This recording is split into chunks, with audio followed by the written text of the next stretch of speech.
a todas e a todos. Às 14h12 do dia 23 de dezembro de 2019, início da primavera, de setembro de 2019, início da primavera, o Sol entrou no signo de Libra, né?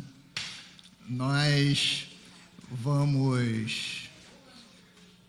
Não, é bom, é ruim não. No equinócio, é um equinócio importante, porque os dias e as noites serão exatamente iguais, terão 12 horas. Isso que é o equinócio da primavera. Aprendi na Rádio Relógio. Bom, mas às 14h do 26 de dezembro de 2019, na qualidade de presidente da CPI, e contando com a presença dos senhores deputados Maxi Lemos, relator, Renan Ferreirinha e Eliomar Coelho, membros, deputado Valdec já está a caminho, acabamos de ter uma reunião no gabinete dele, né? Então também daqui a pouco estará aqui. Dou por abertos os trabalhos da segunda sessão da reunião de encerramento, quando serão apresentadas, discutidas e votadas as emendas ao relatório final entregue aos membros da presente comissão no dia 16 próximo passado. Só lembrando o modus operandi, o relator, na reunião do dia 16, fez uma pequena síntese do relatório, o entregou em e-mail magnético e em papel, em e-mail magnético, inclui-se tudo, para mim, eu sou antigo. Eu não vi um CD há 5 anos. Mas foi em CD também, nós somos antigos, eu e o relator, por isso fizemos em CD. O computador dele não tem CD, porque é um laptop. Laptop dele é um laptop velho, também não pega CD. É antes de existir o CD. Mas foi entregue o relatório. Esse relatório foi lido, apreciado. Será hoje votado as modificações, para ter mais uma reunião, para ir se aprovar a redação final do relatório, né? E aí já queria passar a fazer alguns comentários. Eu, deputado Max, entendo que o relatório, na sua parte descritiva dos nossos encontros, está um relatório bastante rico, porque ele foi ilustrado com notas taquigráficas tiradas das discussões e acrescentando-se alguns novos elementos. E as discussões que aqui foram travadas foram discussões muito ricas. Se isso ficasse num apêndice, num anexo, possivelmente essas notas taquigráficas não seriam lidas, observadas. E elas têm essa importância de ser o documento de todo esse processo de discussão. Então, eu vou abrir aqui, porque inicialmente eu criei um índice, para que no índice a gente se remetesse mais facilmente ao corpo do relatório. E também sugerindo, não só eu, mas outros deputados, algumas emendas. E a deficiência que eu encontrei foi exatamente nas recomendações, porque elas ficaram muito genéricas, sem dizer objetivamente para quem eram. Então, eu peguei essas recomendações, algumas fiz redações mais sintéticas, objetivando o órgão para que elas necessitariam ir, e incluindo muitas outras. E estou entregando aos senhores já essas recomendações ordenadas e com uma pequena modificação. Quando eu digo encerramento, antes de entrar recomendações no relatório, tem um encerramento. Então, eu adicionei algumas poucas modificações, por isso estou colocando encerramento e depois entro com as recomendações, né? Então, praticamente quase todas as recomendações do relator foram incorporadas, mas foram incluídas outras. Então, se o relator me permite, eu começo a apresentar o meu voto e depois Ferreirinha e depois o nosso Eliomar Coelho. Pode ser assim, senhor? Ok, presidente. Senhor relator, eu fiz aqui uma proposta do índice, né? E vou, numa coluna, eu boto as páginas do relatório que tem que ser mexida, e na outra coluna eu vou botando os títulos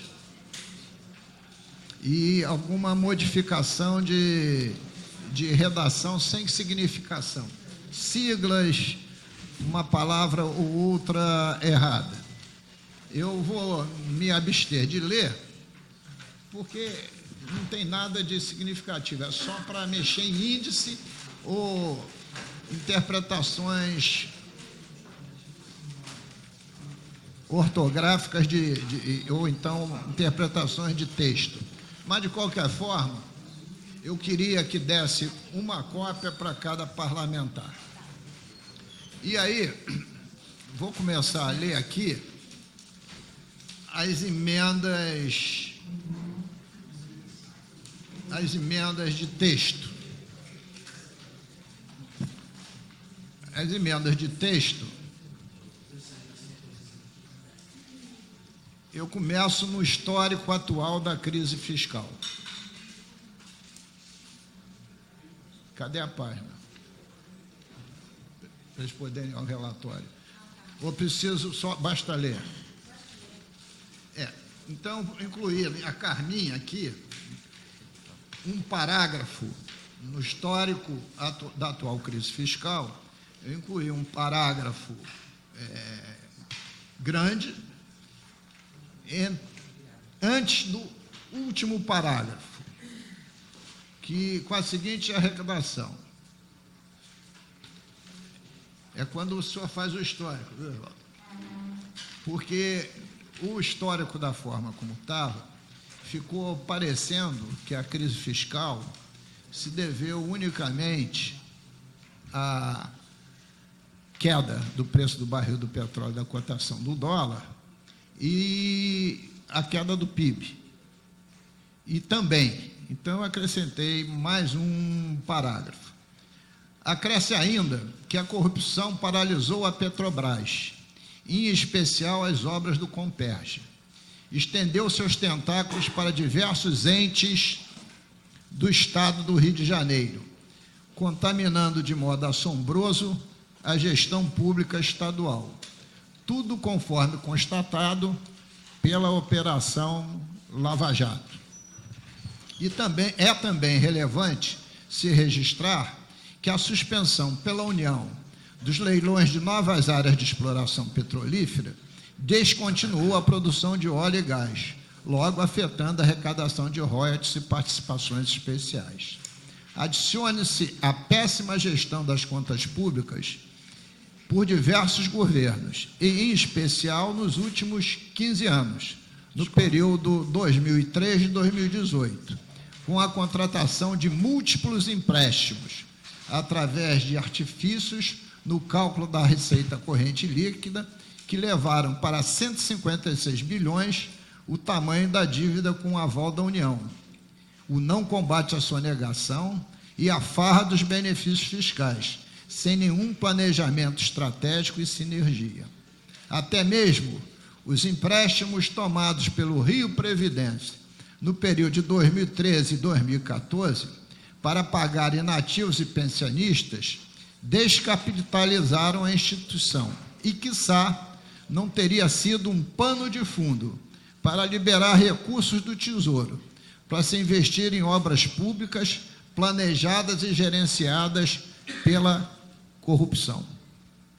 Então, queria adicionar esse parágrafo no histórico. Eu queria fazer um comentário. Pois não. Porque eu tenho acordo com grande parte do texto, mas eu, por exemplo, sou daqueles que entendem o caso da Petrobras de uma outra perspectiva. Acho que o grande problema da Petrobras não foi apenas o problema da corrupção, que tem que ser combatida draconianamente. Eu, por exemplo, acho que a Operação Lava Jato não contribuiu, atrapalhou a economia nacional. Então, assim, eu tenho divergências de concepção, apenas isso.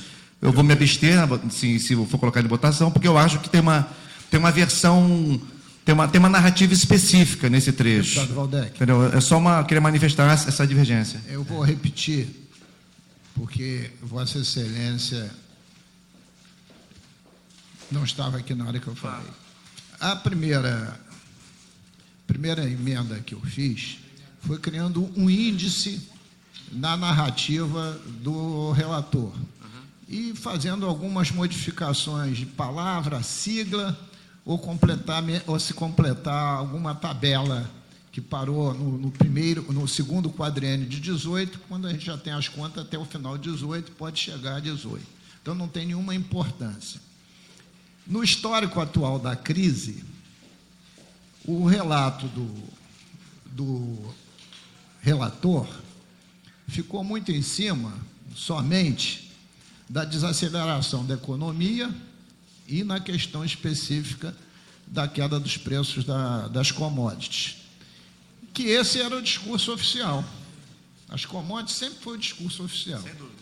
E eu achei que eu devia incluir, né, algo que realmente liquidou, junto com essas outras questões, as contas públicas, que foram a corrupção em todos os níveis, não só na Petrobras, eu estou remetendo ao governo do Estado, os empréstimos desenfreados, né, inclusive aqueles do Rio Previdência, né. Eu não fiz uma análise da Operação Lava Jato. O esclarecimento eu me contemplo. Presidente, também tem uma dúvida ou esclarecimento sobre isso. Na verdade, eu tenho até uma proposta. Assim, eu pedi para... Acho que pensando aqui no que o senhor colocou, eu tenho uma proposta de dividir em situações, eu estou de acordo com sua leitura sobre o relatório, de que eu acho que nessa parte de conclusão acabou parecendo que a crise da Petrobras e os eventos esportivos foram um único motivo. Esportivos? A minha leitura sobre isso, parecia que a crise do Rio de Janeiro, o endividamento do Rio de Janeiro, pelo relatório que foi muito interessante, parecia que os dois grandes motivos tinham sido a crise da Petrobras e os eventos esportivos, que foram um dos motivos, mas não só esses. Mas não teve evento esportivo? Não, ele está falando da agenda da Copa, Jogos Olímpicos. Tudo mais, no histórico da atual crise fiscal não faz menção a isso. Olha só, senhores assessores, eu estou com um texto aqui na frente. Não faz menção a isso. Eu estou falando que eu estou emendando histórico da crise, a crise nacional e seus reflexos no Estado. Não tem uma linha do relator então, sobre a questão de jogos. Nessa parte. Só desleiam no relatório. Nessa parte. Não, eu li numa parte do relatório. Ontem eu fiquei até 1h40 da manhã. Tem uma parte do relatório que faz. Não nesse trecho que você está emendando. Luiz Paulo. Não, que faz menção às operações de crédito que foram contraídas para financiar a agenda dos grandes jogos. Isso se menciona. Inclusive. Mas não nessa parte. Não nesse trecho, sim. Não na parte. Ele está focando só na parte do histórico. Só falei, eu só estou emendando o histórico. Perfeito. Não mais nada. Deputado Ferreirinha, como vota? Não, voto favorável. Deputado Eliomar? Favorável. Deputado Max? Favorável. Deputado Valdec se absteve. Me absteve desse item. Tá bom. Qual item? Ele se absteve da emenda. Não, ele se absteve na emenda. Ele se absteve de eu ter citado aqui A Lava Jato. a Lava Jato. Eu acho, presidente, se eu pudesse dar uma relida, né, Pois não, com o maior só para eu prazer. entender onde ele se absteve. Desculpe que eu estava lendo vamos um lá. outro texto aqui. Eu vou ler novamente. Claro. Acresce ainda que a corrupção paralisou a Petrobras. Mais absoluta verdade é o comentário à parte meu. E, em especial, as obras do Compérgio. Tema aqui tratado. Estendeu seus tentáculos para diversos entes do Estado do Rio de Janeiro. Quem estendeu os tentáculos? A corrupção. Contaminando de modo assombroso a gestão pública estadual. Vírgula. Tudo conforme constatado pela Operação Lava Jato. Foi o único momento que eu cito. Porque como é que eu posso afirmar isso? Pela Operação Lava Jato. É também relevante se registrar que a suspensão pela União dos leilões de novas áreas de exploração petrolífera descontinuou a produção de óleo e gás. Constatação feita aqui na CPI. Logo afetando a arrecadação de royalties e participações especiais. Adicione-se a péssima gestão das contas públicas por diversos governos, e, em especial, nos últimos 15 anos, no período de 2003 a 2018, com a contratação de múltiplos empréstimos, através de artifícios no cálculo da receita corrente líquida, que levaram para 156 bilhões o tamanho da dívida com aval da União, vírgula, o não combate à sonegação e a farra dos benefícios fiscais sem nenhum planejamento estratégico e sinergia. Até mesmo os empréstimos tomados pelo Rio Previdência, no período de 2013 e 2014, diga-se passagem, tem uma CPI sobre isso, para pagar inativos e pensionistas, descapitalizaram a instituição e, quiçá, entre vírgulas, viu, deputado Valdeir? Estou vendo. E, quiçá, não teria sido um pano de fundo para liberar recursos do Tesouro para se investir em obras públicas planejadas e gerenciadas pela corrupção. Vide, já que eu não estou escrevendo, vide a linha 4 do metrô. Então, é esse o texto que eu estou incluindo. Não tem aqui, a gente pode discordar, não tem nenhuma mentira. Tudo verdade. Presidente, Pois não? só para evitar e para dar mais celeridade, Não. eu discordo parcialmente do texto. Então, vamos fazer o seguinte? Não, vamos fazer. Deixa eu só fazer uma proposta que eu acho que atende à velocidade. Nós somos 5 membros aqui. Discordo parcialmente, não há necessidade de emendar, porque nós teremos aqui um resultado pelo visto já. Eu vou me abster acompanhando o deputado Valdec e são 3 votos a 2 e vamos prosseguir. Tá. Lógico. acho que Mas, de tá- qualquer forma, para ser mais democrático, está aprovado. Nós vamos dar cópia dessa redação para todos os membros. Ainda temos mais uma reunião, se eu tiver que fazer uma pequena modificação, a gente faz também. porque Não tem problema nenhum. Mas vamos. Porque redação é redação. Só para dar celeridade, Também. para a gente ficar mais confortável. Para mim, no meu caso, eu tenho certeza Já que o deputado tá- Valdec ficar mais confortável. Bom, a segunda emenda, ela não tem nenhum caráter político, ideológico, etc. Nas despesas, que é o item que eu chamei 3.0. Diz o relator o seguinte: o Judiciário viu sua participação nas despesas totais do Estado aumentar de 5,5% em 2014 para 7,3% em 2018. O Ministério Público passou de 1,5% em 14% para 2,13% em 18%. E o Legislativo subiu sua participação de 1,8% para 2,3%. Isso escreveu o relator. Aí eu acrescentei um trechinho que está no meu voto nas contas de 2018. registre como aviso ao atual governo, e aí, quando eu digo atual governo, são todos os entes, né, não é só o governador, o governo no sentido geral, o teor da comunicação do voto emitido pelo Tribunal de Contas. Aí, descrevo lá, de que a partir da análise das contas do governo referente ao exercício de 21, encaminhadas para 22, esta Corte deixará de considerar como dedução das despesas total com pessoal aquelas referentes ao pagamento de inativos e pensionistas custeadas com repasse do Tesouro para a cobertura de ineficiência, ainda que registro de autorização de direito para ser incorporado ao patrimônio tais como... O que está dizendo o Tribunal de Contas?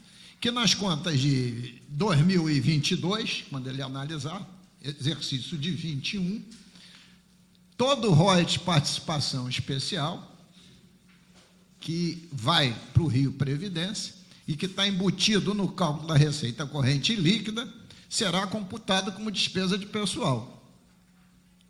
Então, isso é um tiro nas contas de despesa pessoal. Então, a gente está fazendo um alerta, né, para que todos tenham consciência dessa determinação do tribunal. E aí, no último capítulo, no último parágrafo, isso aqui eu refiz, eu só escrevi o que escreveu o tribunal. Nas contas de 2018, o limite da Lei de Responsabilidade Fiscal para todos os poderes foi respeitado, para todos os poderes não, para o Executivo, por todos os poderes, desculpe, 46,74%, é 60%.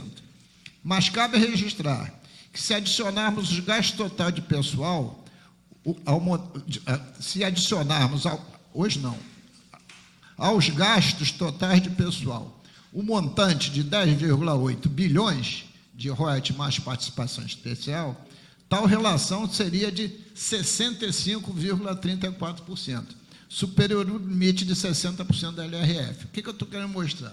Se 2021 fosse hoje, teria estourado o gasto pessoal também. É só um alerta, não tem... Pois não. Presidente, eu também estou de acordo, uma das minhas emendas era com isso, dizendo que as manobras fiscais acabam mascarando a realidade fiscal do Rio de Janeiro.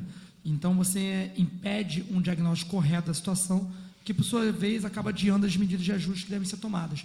Então, você utilizar essa questão do royalties para o Rio Previdência ou para outras questões do custeio, acaba deflagrando o que o senhor Vossa Excelência já colocou. E o tribunal já decidiu sobre isso. Deputado Marcos. Não acompanho Vossa Excelência. Inclusive, o secretário de Fazenda deixou isso aqui claro também, que a mascarar hoje dados e números no momento atual é torcer para estar enterrado o mais breve possível. Deputado Waldeck. Acompanho a emenda. Deputado Eliomar. Também. Deputado Ferreirinha já votou, por unanimidade aprovada. A terceira emenda está no déficit previdenciário. No déficit previdenciário,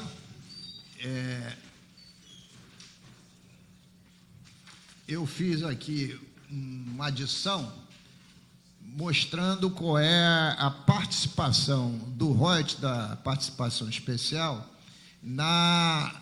no pagamento da folha de inativos pensionistas, que é de 21 bilhões aproximadamente. Então, eu mostro que em 16 o royalties de participação especial financiou 53%, em 17, 57,8%, e em 18, 53%.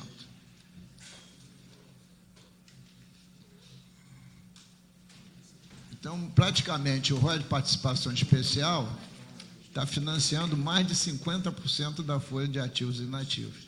Então, a gente está mostrando o peso, né, no déficit previdenciário dessa receita, né? Como a gente tem uma receita volátil financiando a folha de inativos pensionistas. Também é só um dado a mais para pesar.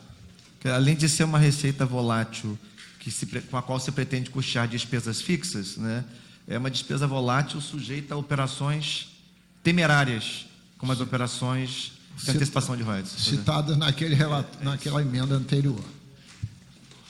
Alguém diverge, para ser mais rápido? Relator. Segunda emenda, então, aprovada. Terceira essa. Terceira, desculpe. A quarta é sobre dívida pública. Sobre dívida pública, para não precisar... Aqui, ó, quantas botou um S a mais aqui, corri? Eu incluí um parágrafo dizendo que a nossa dívida pública, é o último, tem que corrigir lá, porque aqui está 155, 154, lá eu botei 156, você vai ver. A dívida pública é 154,99 bilhões, desculpe. E que no exercício de 2018, o limite, que é 200%, está em 262,92 da receita corrente líquida. Só para complementar o comentário que o relator fez, né, que a dívida tinha crescido muito, então eu botei os números da dívida, também não tem nenhum comentário político tirado do relatório do TCE. Por quê? Porque, como eu tinha feito a análise das contas do 18, alguma coisa era interessante passar para cá. Uma coisa contrária? Presidente, acho que nesse ponto, Pois eu não. também coloquei aqui, que eu coloquei um pouco de melhorar a análise sobre a trajetória da dívida pública. Como é que é? Obviamente, eu coloquei como uma emenda, nesse caso, e uma emenda superficial, de se buscar melhorar a análise sobre a trajetória da dívida pública. E, obviamente, isso acontece em outras partes do relatório do relator, mas eu acho que seria interessante, visto que a dívida consolidada líquida, para a receita consolidada líquida, teve um salto de em torno de 197% para em torno de 270%, seria interessante ter uma maior explicação. Só dizendo, acho que outras partes do relatório já trazem isso, mas acho que seria uma repetição bem-vinda, se fosse o caso. Olha só, eu podia, se assim desejar, eu tenho lá no relatório do Tribunal de Contas o gráfico de evolução da dívida, anexar o gráfico. Pode ser, senhor? Pode ser, eu acho interessante. Eu acho até que nós poderíamos, eu estou aqui, depois de tanta coisa para escrever, tem uma questão, presidente, de aproveitar essa emenda de Vossa Excelência e a colaboração do deputado Ferreirinha. Eu acho que nós podíamos, eu não sei se está nas suas considerações que serão emendadas agora, chamar atenção para a questão do resto a pagar.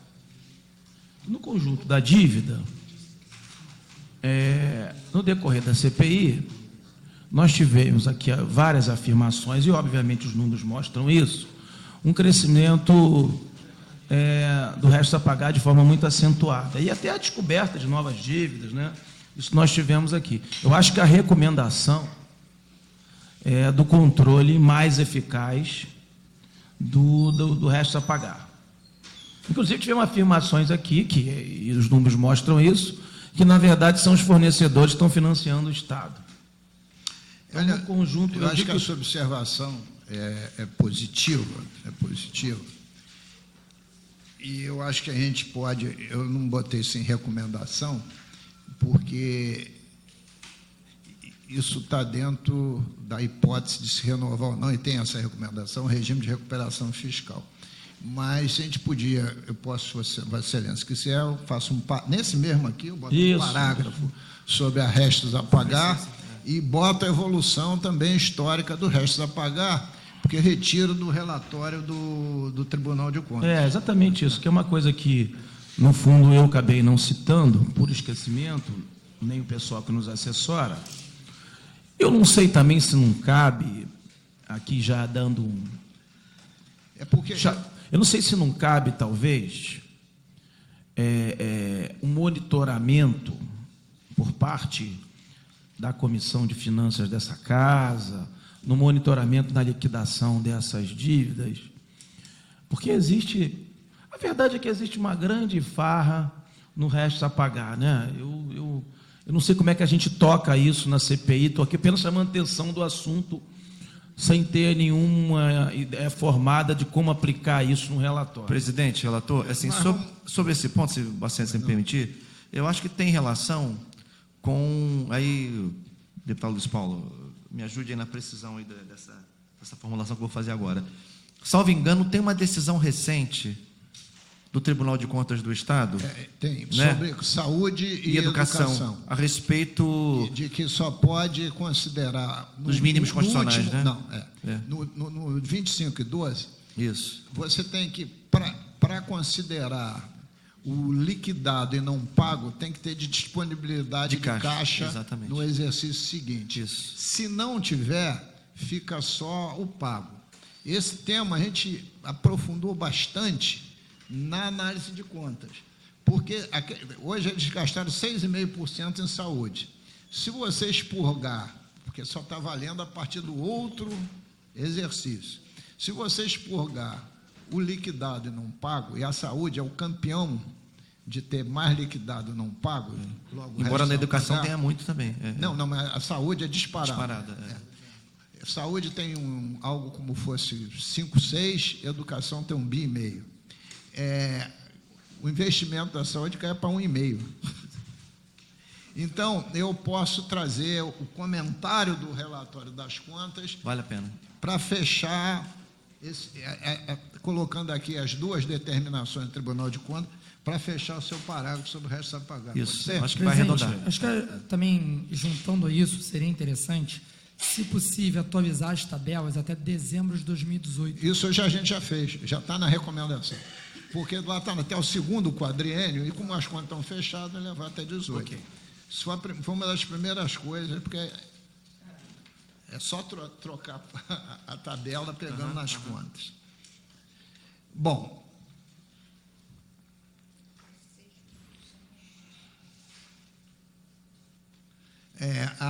Que emenda eu estou? A quinta emenda, o item 6.6, na minha numeração, estabilidade fiscal, o regime de recuperação fiscal. E aí eu acrescentei uma emenda para me referir ao Conselho. E uma emenda, o que ele faz? Porque também se superestima muito o Conselho de Supervisão Fiscal, como ele estivesse acima do governador e do presidente da República. Aí eu boto assim: o Conselho de Supervisão Fiscal publica relatório mensal que tem como finalidade monitorar o cumprimento do Plano de Recuperação Fiscal do Rio de Janeiro sobre 5 aspectos: acompanhamento da execução de medidas de ajuste e seus impactos, o monitoramento de vedações, a evolução dos resultados orçamentários e financeiros, a avaliação dos riscos fiscais e passivos contingentes e a evolução da situação fiscal. No último relatório, o 21, datado de 4 de setembro de 19, que é o mais recente, né, o Conselho manifestava preocupação acerca do descumprimento de vedações ao regime de recuperação fiscal. O que pode, não é o que pode, o que poderá acarretar a sua extinção. Por que essa palavra poderá? Porque não é o Conselho que decide. Quem vai decidir é o presidente da República, o via do Tesouro Nacional, a Advocacia Geral da União, etc, etc. Então, é só para dizer o que o Conselho faz e qual é a penalidade máxima, né? Algum problema nisso? Não, porque eu acho que é uma mera formalidade. Finalmente, em relação à palestra do Dr. Rubens Cerqueira Freitas, representante da ANP, onde nós abrimos, sempre que alguém falou, a gente abriu um item dizendo assim: esse é o 88.2, apresentação, melhores momentos ANP. E aí, nós acrescentamos um pequeno parágrafo, que vai estar depois de forma muito objetiva na recomendação, já que ele estava falando sobre pré-sal, etc. Incluímos, em atenção ao julgamento da DI 4917 de 2012, que suspendeu os dispositivos da lei 12734 de 2012, que será julgado no próximo dia 20 de novembro de 19, o ano saiu errado, 19, esta CPI solicitou à ANP resposta sobre os impactos causados na arrecadação a partir da decisão. E a ANP mandou. Isso a gente vai fazer menção lá na frente da recomendação. Então, quando ele fez a palestra, é só a gente estar assinalando que a gente pediu formalmente os dados do impacto. E os dados do impacto estão aqui. E, além disso,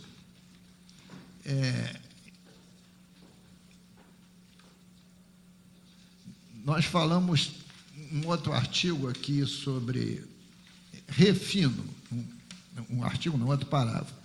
Em relação ao refino, desde 2012, a ANP tem alertado do nosso déficit de combustíveis no Brasil, de que nós precisamos de refinar mais no Brasil. Em determinado momento dessa audiência, foi falado que o que a gente faz com excesso de petróleo. O ideal era que consumíssemos aqui para não precisar de importar gasolina, diesel, nafta, querosene de aviação, GLP, etc. E por que eu citei isso aqui? Porque isso, e aí eu continuo dizendo, repetindo mais ou menos o que foi aqui discutido, porque a gente vai fazer menção a isso lá na determinação, né? O que está acontecendo? Já tem um representante aqui da nossa querida Petrobras. Até agora, o trem 1 da Comperj não está pronto, né? Nós estamos exportando óleo, né? E estamos aqui, a gente só tem uma refinaria, Manguinhos, né? E estamos importando os derivados, o que, evidentemente, não é uma boa solução. O ideal é que, pelo menos no Rio de Janeiro, utilizasse todos os derivados que fossem aqui destilados em refinarias nossas, né? Então, a emenda é para poder gerar essa recomendação lá no final, que não foi criada nem por mim, foi pelo próprio relator. E, para fechar, deputado Waldeck, Pois não.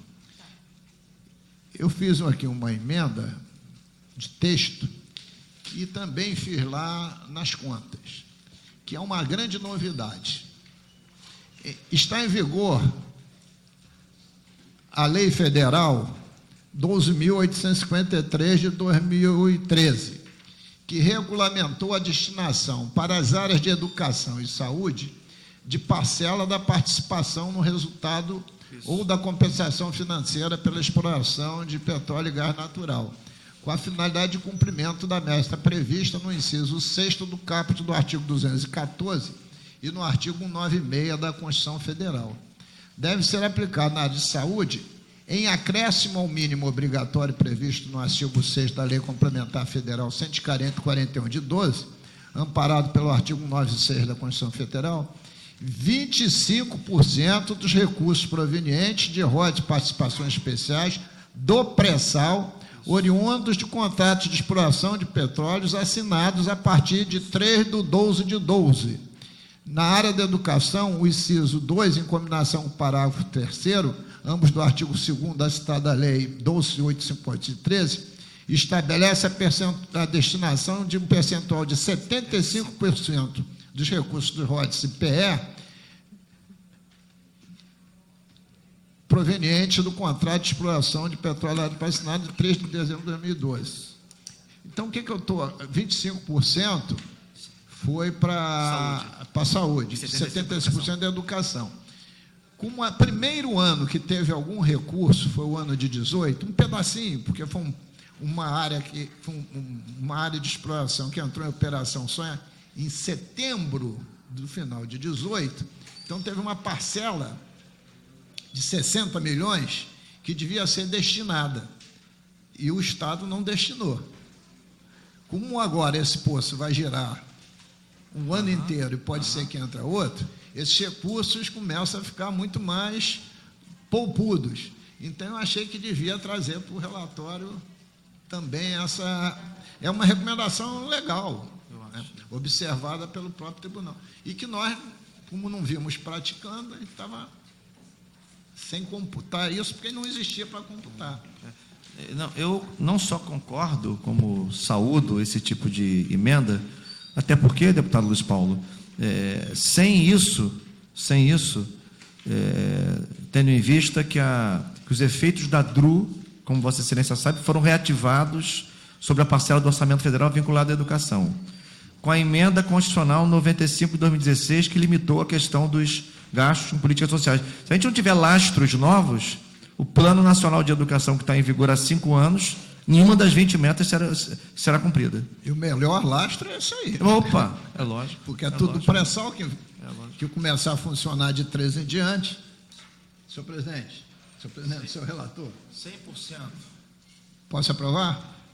Presidente, Pois não. posso fazer uma questão de ordem? Eu, infelizmente, vou ter que me ausentar. Agora, eu já tinha falado com Vossa Excelência, mas eu deixei com sua assessora. Eu vou ler. E eu não sei se eu entendi muito bem como se faz essas emendas, mas eu fiz questões pontuais ali. Depois eu posso botar em formato de emenda, mas só faltam Não há necessidade. Se a gente aprovar, a gente vai ter que direto ao incorporar texto? Então eu fiz certo. Eu Eu, não acho ne- que a gente está em sintonia, porque todas as emendas que você fez, eu já tinha pontuado ali também. Então, Eu não, acho que é bom não saber preciso disso. dessa burocracia. Eu mesmo que quis cumprir a burocracia, porque a minha assessora aqui não deixa eu sair fora da burocracia.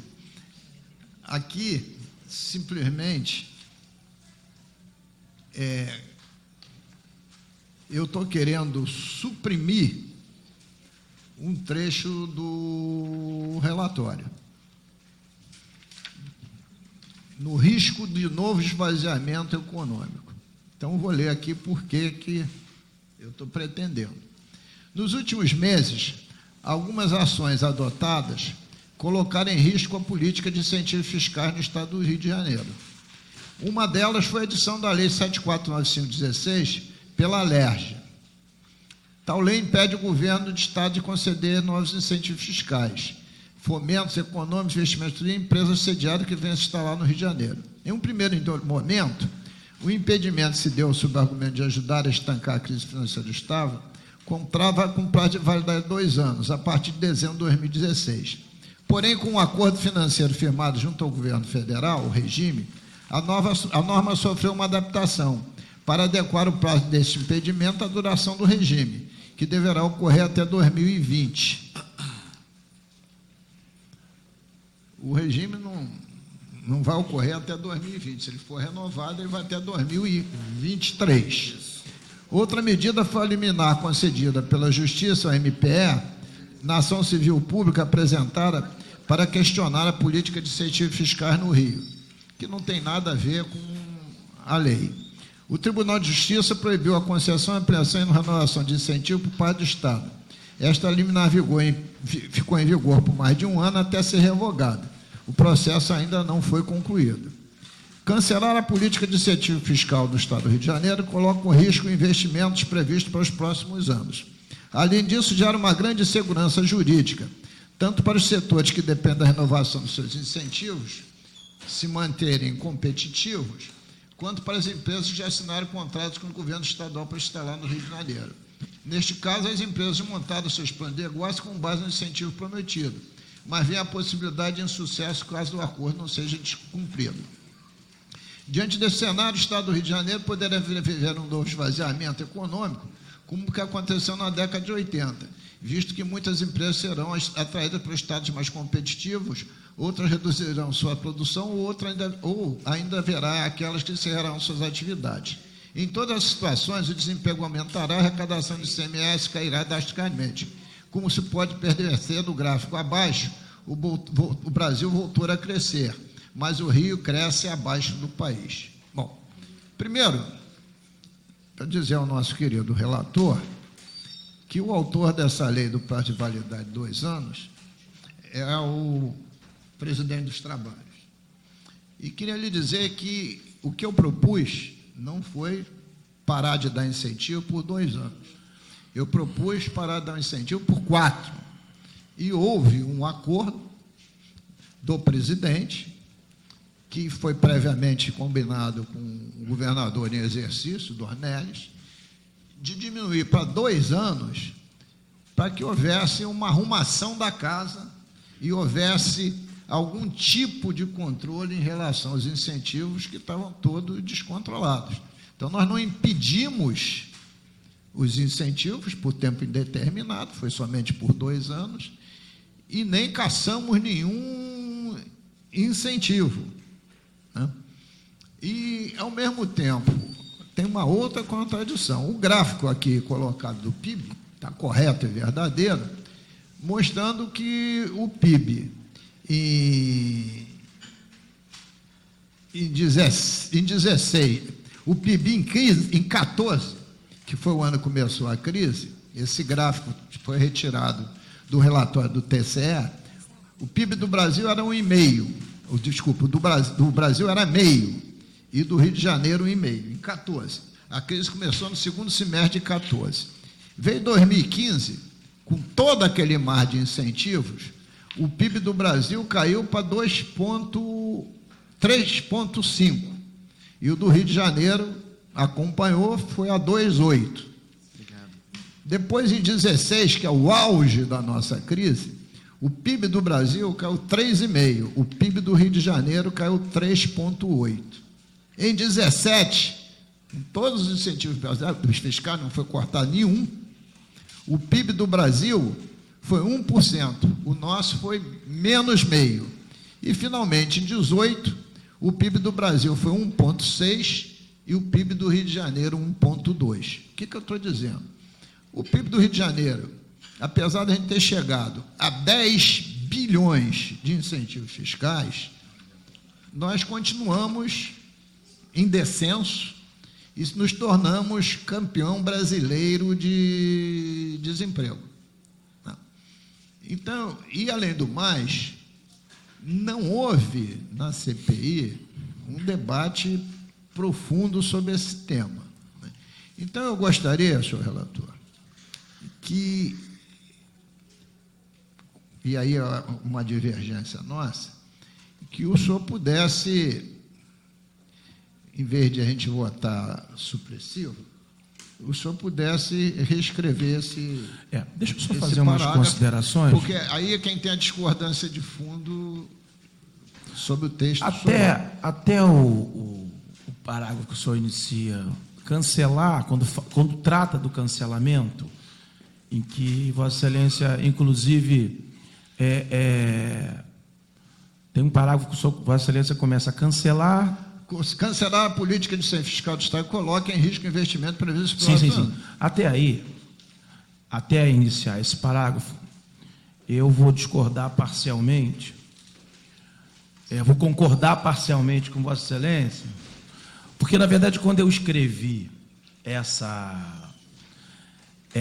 esse resumo, nós não tínhamos aqui votado ainda a lei de autoria de Vossa Excelência, porque a gente veio fazendo exame, tópico a tópico, está certo? Nós estávamos justamente na discussão.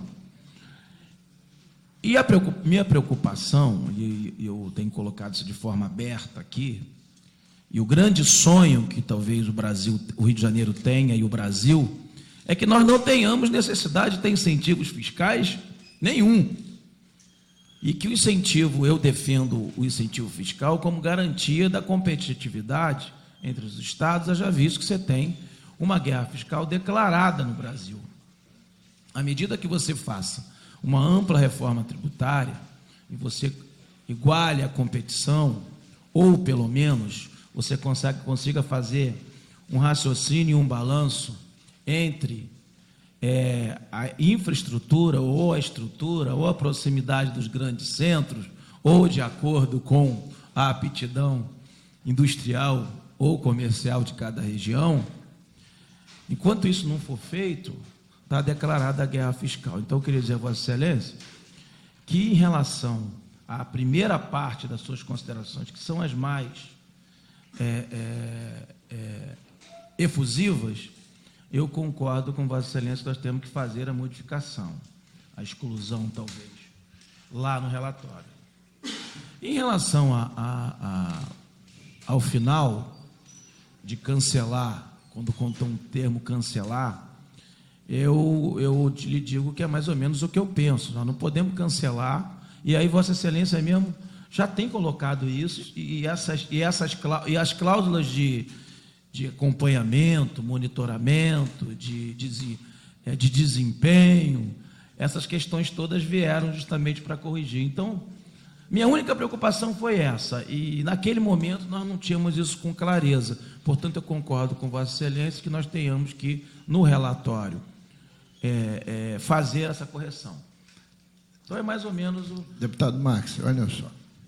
A lei 74... Sim, uma outra coisa que não está no texto, nem precisa fazer alteração, tem a ver com os gráficos, só uma questão de comentário, é que a diminuição do nosso PIB, ou seja, a queda no nosso PIB, segundo a minha avaliação, é uma questão de avaliação pessoal, se nós não tivéssemos os incentivos nessa época, vindo de 15 para cá, quando começou, estarmos ladeira abaixo, com certeza o nosso prejuízo ainda seria maior, porque, na verdade, nós mergulhamos numa crise política muito grande, numa recessão absurda, o Rio de Janeiro num clima de insegurança política muito grande, num clima de insegurança até jurídica muito grande, passando por entreveros que vão desde falta de pagamento de servidor até...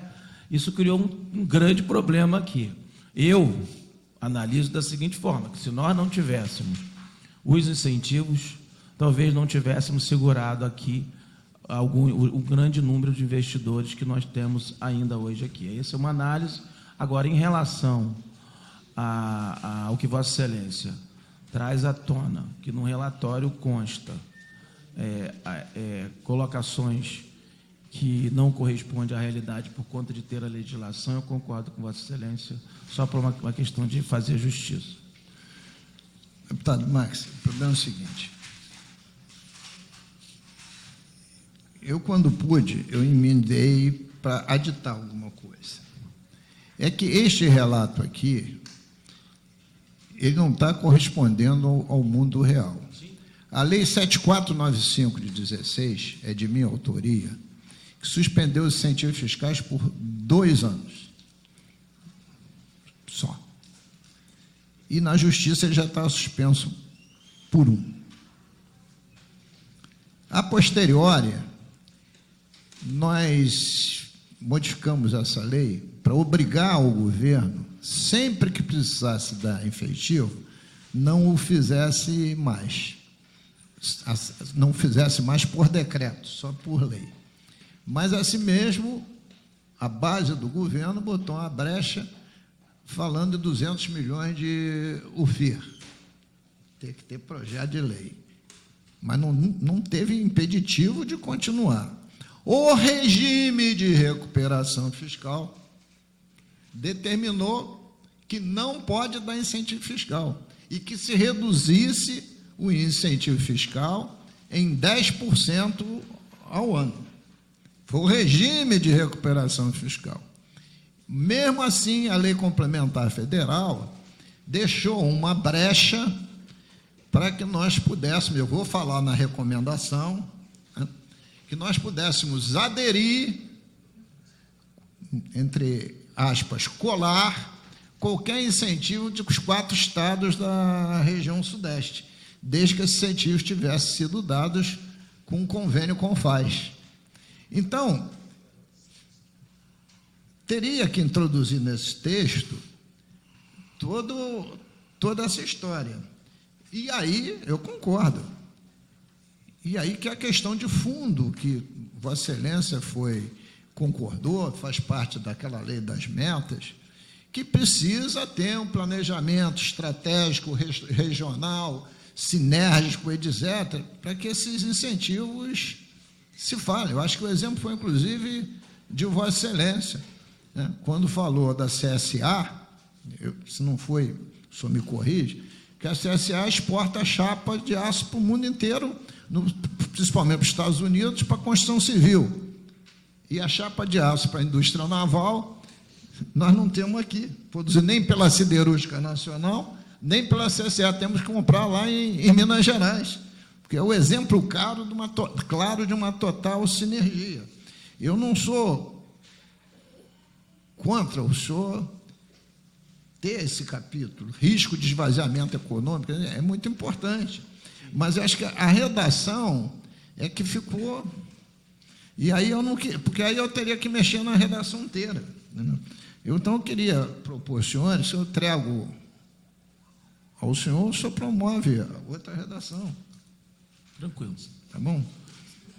Senhor presidente, uma questão de ordem. Pois não. Queria, na verdade, voltar àquele ponto referente Lei Federal 12.858 de Pois não. 2013, porque tem um outro elemento que eu acho que talvez pudesse constar, porque aquela emenda foi uma emenda também textual, não é?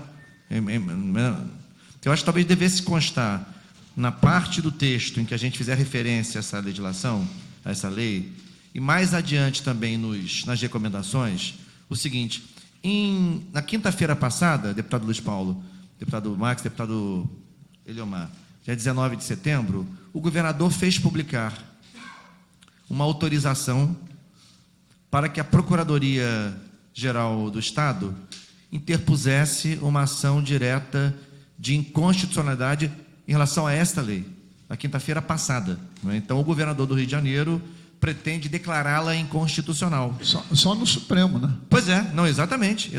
Mas, de qualquer maneira, o que eu acho que o nosso texto, né, já que vai fazer menção a esta lei, não deveria deixar de mencionar, ainda que fosse lá nas recomendações, mesmo que essas recomendações não sejam levadas em conta, que o governo do Estado deveria se abster de arguir a inconstitucionalidade dessa lei, porque senão a gente vai ter os recursos destinados à educação e à saúde destinados a outra área. É isso que ele pretende. Ele quer questionar essa destinação à educação e à saúde. Enfim, então, como ocorreu isso agora, e é um ato recente do governador, isso foi publicado no Diário Oficial de quinta-feira passada, a sua autorização para que a Procuradoria entre com a ação, acho que a gente tinha que fazer menção a isso no relatório. Deputado Marcos. Não, eu concordo. Eu acho que pode ser uma emenda. O deputado Luiz Paulo vai fazer Ele me dá a página do DO, e lá naquele texto que eu fiz, eu boto mais esse parágrafo. Tá bom, O deputado Luiz Paulo vai fazer uma emenda nas considerações finais. Não, vou fazer naquele texto lá também. Eu faço naquele, depois me vamos remito. fazer logo. Acho que podia ser uma recomendação, inclusive. Não, nas duas. Nas duas. Bota lá e depois se remete. É isso. Deputado Marcos, o próximo é derivado daquela outra, eu vou entregar também, que é sobre a guerra fiscal, para fechar um com o outro. Né? Bom, vamos avançar aqui sobre o parte de texto, é a última. É o item 13.5.1, que eu dei o título de Uma História de Perdas Sem Fim, que é o fato da Petrobras ter encolhido o projeto do Comperj, né? Eram 2 refinarias, etc. Estamos aguardando a decisão da China. Isso tudo o relator vem citando, fala da refinaria de Pernambuco, etc, etc. E aí, que vai estar citado na recomendação, eu recebi lá pela Comissão de Tributação, quando tivemos a discussão do TAC, do Ministério Público Federal, um outro processo dessa grossura sobre a questão do TAC da Petrobras. E aí eu fiz um registro sobre esse processo, dizendo o número dele, bonitinho, dizendo que coisas importantes precisam ser sanadas no complexo de Itaboraí, que eu vou ler aqui. Ausência de fundamentação da Petrobras na escolha do município de Itaboraí para implantar o Comperj. Eu pedi à Petrobras e a Petrobras informou que era um dado sigiloso da empresa. Lendo esse relatório do Ministério Público, nem o Ministério Público Federal, nem o TCU, que tem um robusto relatório, também tiveram acesso a esse documento. Então, eu tenho pressuposto que esse documento, sob o ponto de vista substancioso, inexiste. Porque se nem o Ministério Público Federal, nem o Tribunal de Contas da União... E por que isso era importante, em termos de TAC? Para saber o que embasou a decisão. Na época tinha discussão se ia para ser Quissamã, se ia aceitar Guaí, enfim. Esse documento ninguém viu. A Petrobras diz que ele existe, mas o Ministério Público Federal, o TCU, não tem. Quem poderá tê-lo? A questão do suporte hídrico. Há um abacaxi dos 600 que nós estamos metidos. Porque mais que o TAC vá reestudar essa questão, vai reestudar como? Vai voltar a estudar a barragem do Rio Caciribu, que a gente aqui na Assembleia já discutiu, lá em São José da Boa Morte, aos quilos, e mostrou que é uma solução dificílima, porque liquida a produção agrícola de São José da Boa Morte. Vai tirar da água para a região da onde? Eu não sei como é que resolve esse problema, então a gente está assinalando. E tem lá um eixo ferroviário que liga Cachoeira de Macacu até o leito da linha 3, que é uma excelente solução para transporte de passageiro e de carga. E a gente está aqui, segundo o relatório do Ministério Público, propondo que isso seja considerado. E isso está numa recomendação para o Ministério Público Estadual. Nosso doutor Tiago, que é o promotor que está estudando essa questão. Então, simplesmente é uma referência, tudo tirado do relatório, para ver se ajuda as discussões do TAC. Pode ser? Bom, pode ser, Maria? Pode. Então, agora, pode ser, vamos ao encerramento. Encerramento é quase todo o texto do relator, com pequenas alterações. Mas eu vou ler que parece uma primeira folha, mas encerramento, é a última folha do relatório antes das recomendações. A CPI da crise fiscal, ao longo do seu trabalho, buscou, através de palestras, debates, requisição de documentos, pesquisas e visitas, contribuir para a melhoria organizacional do Estado para enfrentar a crise fiscal, diminuir suas despesas e, principalmente, aumentar as suas receitas. Verificou-se que, para tal, será necessário ter um planejamento estratégico de desenvolvimento econômico e social do Estado que traga sinergia entre as diversas regiões e os setores incentivados. Que urgentemente se consiga avançar na melhoria operacional da cobrança da dívida ativa, no combate à sonegação, agindo com urgência na implantação do projeto de barreiras fiscais e no acompanhamento das metas a serem atingidas pelos benefícios fiscais. Incrementar o diálogo com o Congresso Nacional, entre todos os poderes, com as universidades e com a sociedade organizada de busca de solução para o desenvolvimento e o equilíbrio das contas públicas. Dedicar-se somando esforços para se conseguir minimizar as perdas oriundas da Lei Candir. Alcançarmos vitória no julgamento da DI pelo STF, na liminar em artigos da Lei da Partilha, concedida pela ministra Carmen Lúcia, e que, se perdermos no mérito, o Estado quebrará de imediato. Dedicar-se a buscar solução para o pleno funcionamento do Comperj. Ajustar o repetro, complementando-o com o repetro industrialização. Tornar imperiosa a renovação do regime de recuperação fiscal, com alongamento do prazo de pagamento do serviço das dívidas, com metas reais e possíveis de serem alcançadas. E buscar uma reforma justa, tributária justa para o Rio de Janeiro. Todas as questões estão contidas no presente relatório, que se tornará uma excelente fonte resumida de consulta, né? Então, esse encerramento é tentar aqui fazer uma síntese apertadíssima do que foi tratado, para, em seguida, entrarmos nas recomendações. Recomendações. Depois eu vou só ler a cabeça e dizer cada ponto, sem ler, porque todo mundo está com o material na frente.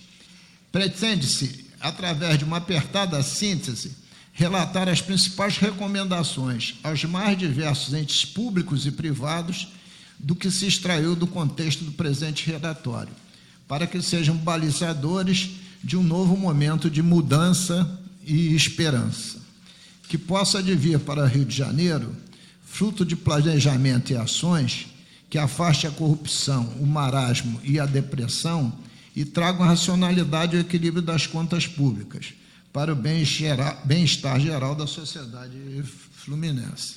Então, só um introito das recomendações. As mais importantes, se foram poucas, nós fizemos ao governador do Estado. A primeira dela é que a batalha, não vou sintetizar o que está sendo dito, a batalha do julgamento do dia 20 do 11 é uma batalha de todos, né? Então, mostrando a necessidade, está todo mundo do mesmo lado.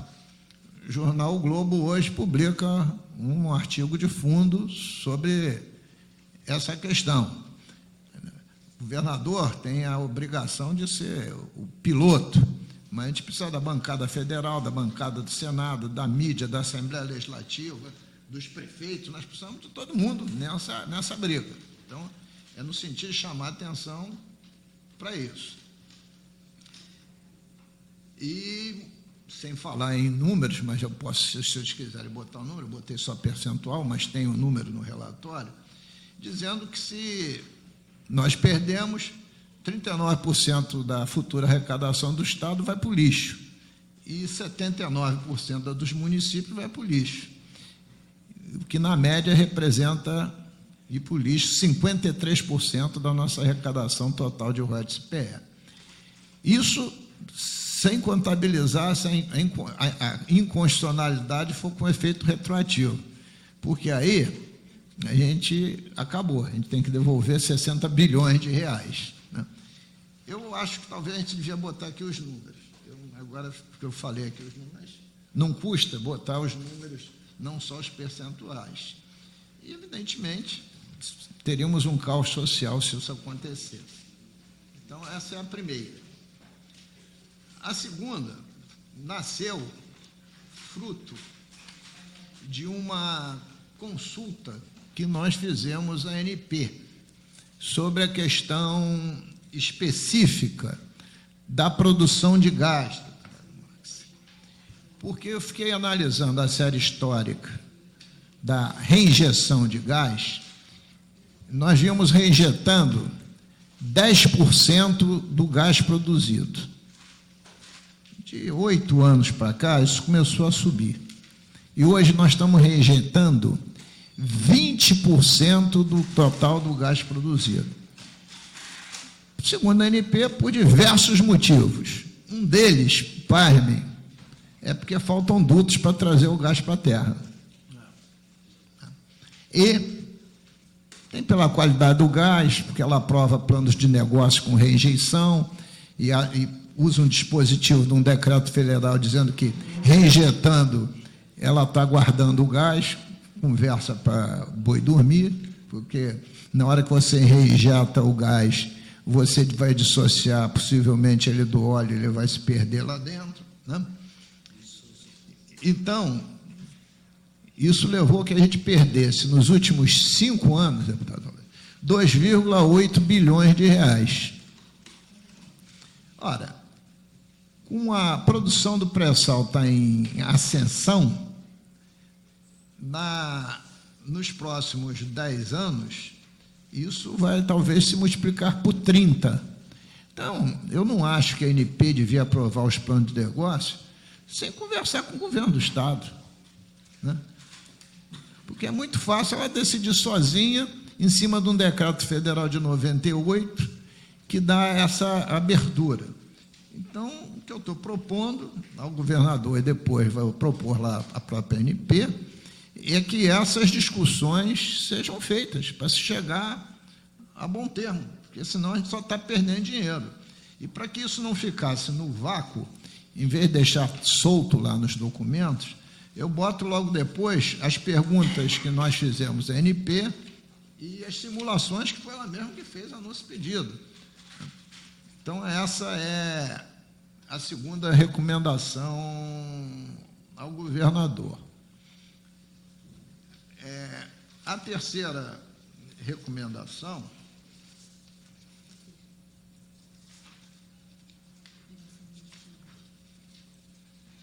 é que a letra D não está com... Vou esquecer número e falar em letra. É a recuperação de ativos. Recuperação de ativos, nós tivemos aqui uma intensa discussão em relação à implementação do decreto 45.550/16, foi o decreto que criou a CIRA, que é um grupo institucional com assento do MP exatamente para agilizar a recuperação de ativos e combate e punição dos sonegadores. E a implementação está lenta, né? Então, quem criou essa própria CIRA foi o governo, em 2016. O MP veio aqui e disse que isso é muito útil, ninguém negou a utilidade. Então, precisa fazer acontecer. Então, a recomendação para que coloque em funcionamento.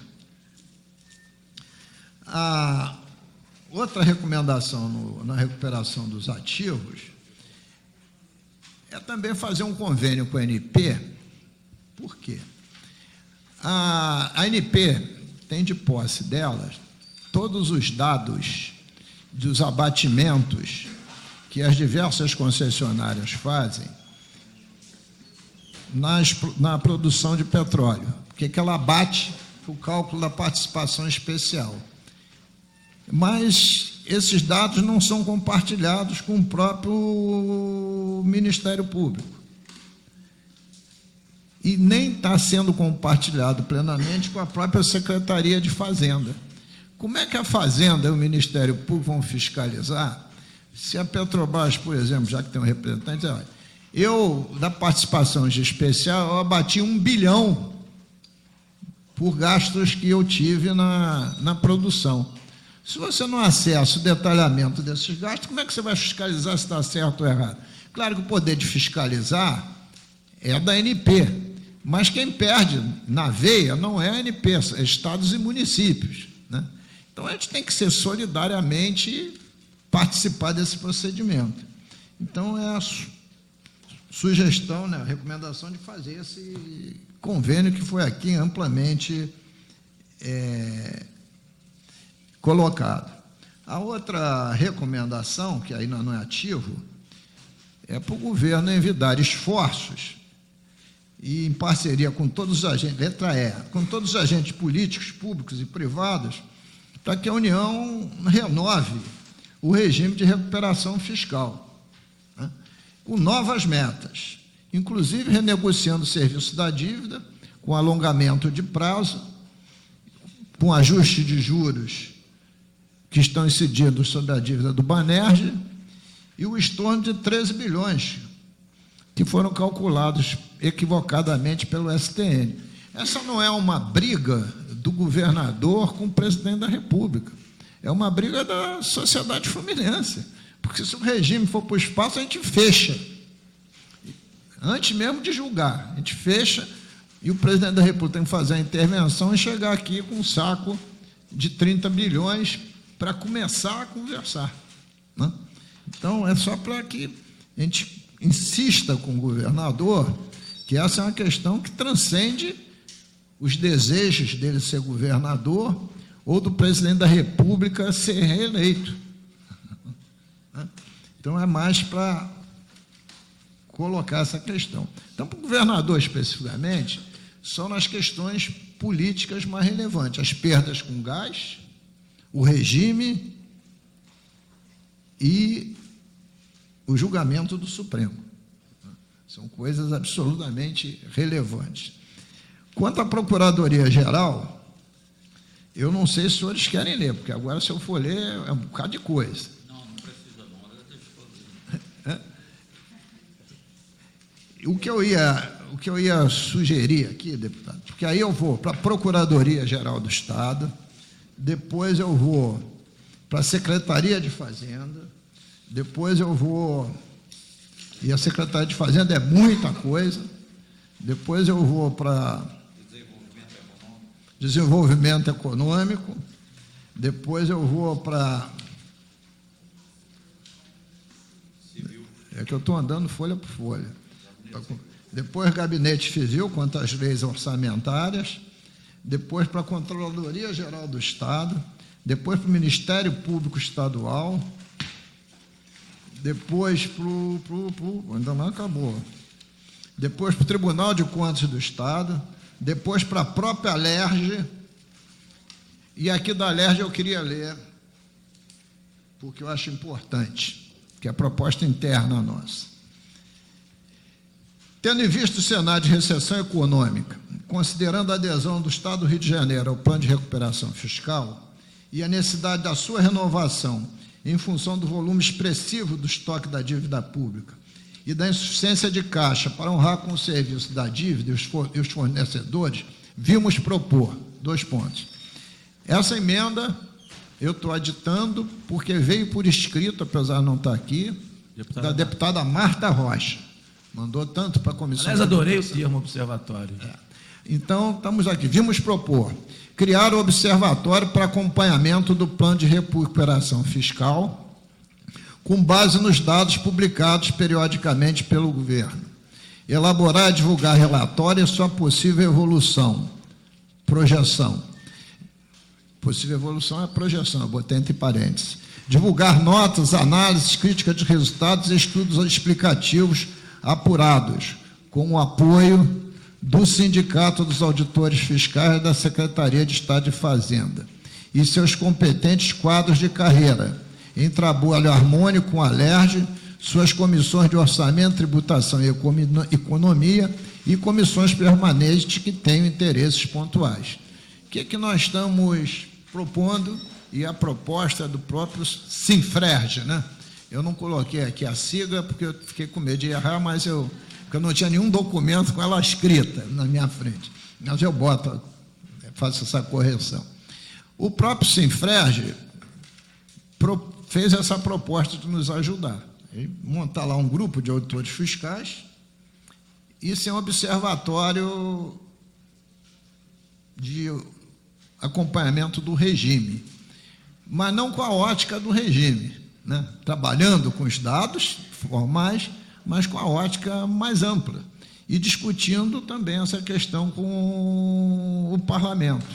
Eu achei que era uma novidade muito relevante, uma novidade muito relevante. E queria, então, nesse item específico, porque é uma novidade, que a gente não viveu aqui ainda, porque seria... Eu não posso propor que os auditores estejam aqui, mas propor ter uma relação com o sindicato, eu não vejo problema nenhum. E o sindicato, evidentemente, no arbítrio dele, vai verificar que auditores poderão fazer parte desse trabalho. Então, me pareceu algo muito interessante, que pode dar um bom resultado. Mas esse item específico, eu queria que os senhores dissessem o que acham disso. A deputada Marta Rocha foi a proposta que veio dela. Deputado Eliomar, o que o senhor acha desse item do observatório? Não, está tudo bem. Deputado relator. Não, eu acho a sugestão ótima, já tinha dito isso anteriormente, quando sugeriu na semana passada a deputada Marta Rocha.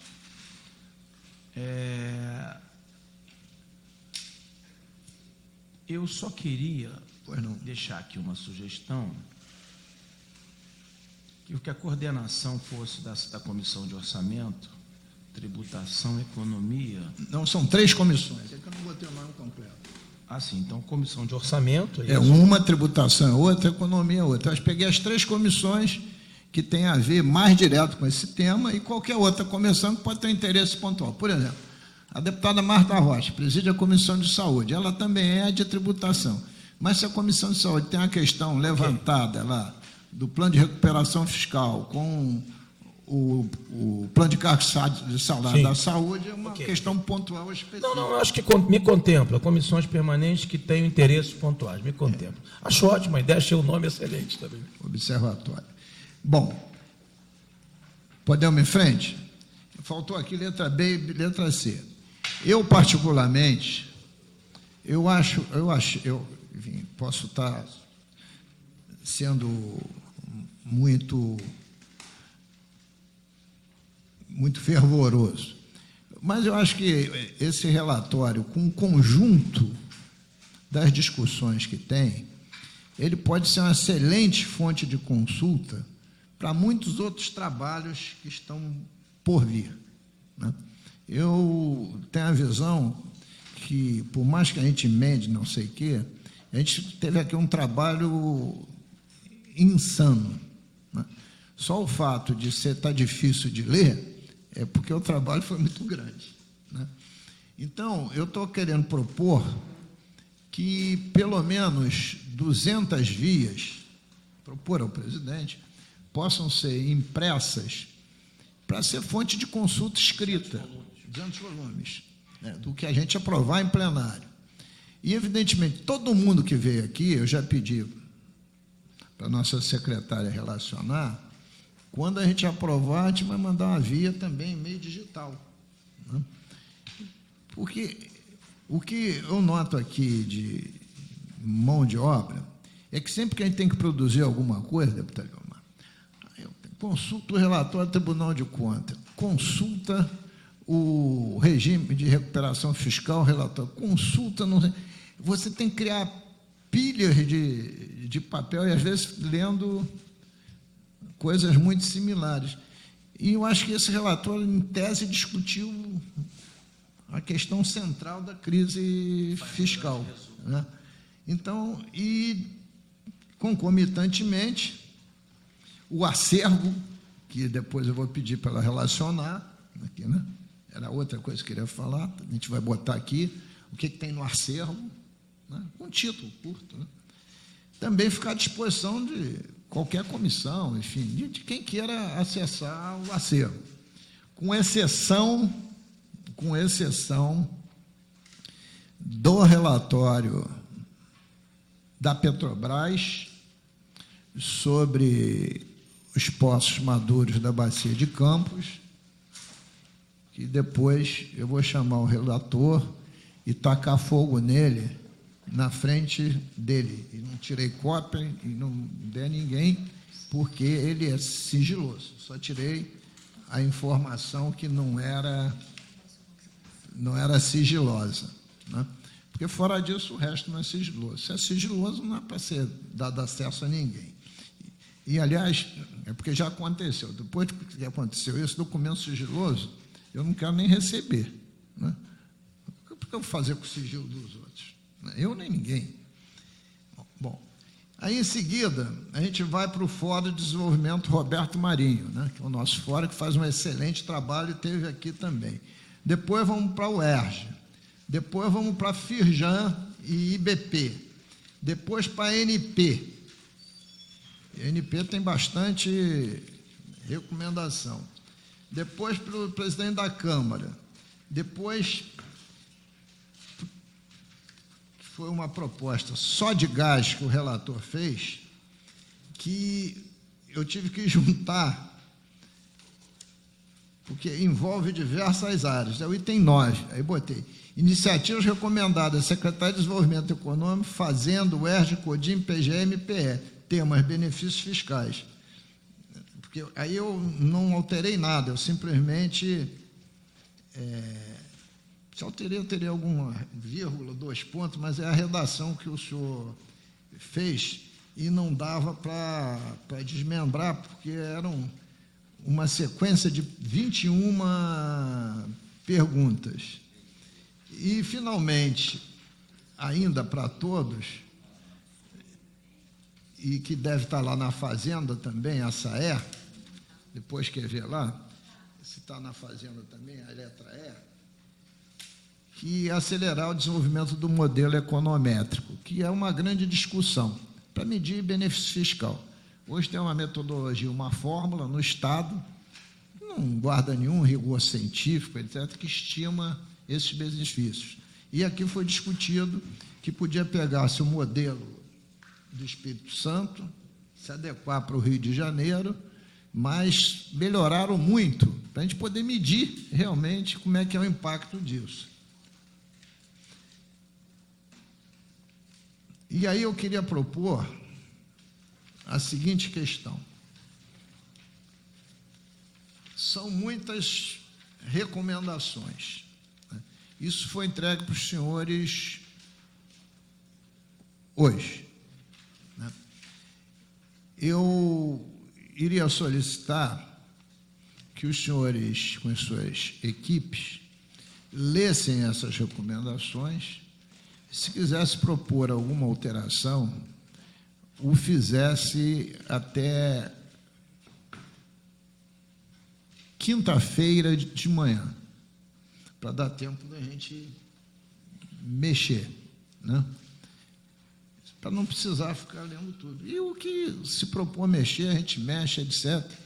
Inclusive, ao sindicato, se não gostar da redação, mexer, sem problema nenhum, né? Porque agora eu preciso ver as recomendações dos outros parlamentares. Presidente, da minha parte, eu já dei uma lida. Vossa Excelência me deu a possibilidade de antecipar, enquanto aguardávamos o início da reunião. Da minha parte, não há o que contestar. Eu acho que ficaram muito boas as recomendações. É só nós adaptarmos ao texto final, para dar sentido em algum ponto, um ou outro. Mas, da minha parte, não há o que mexer.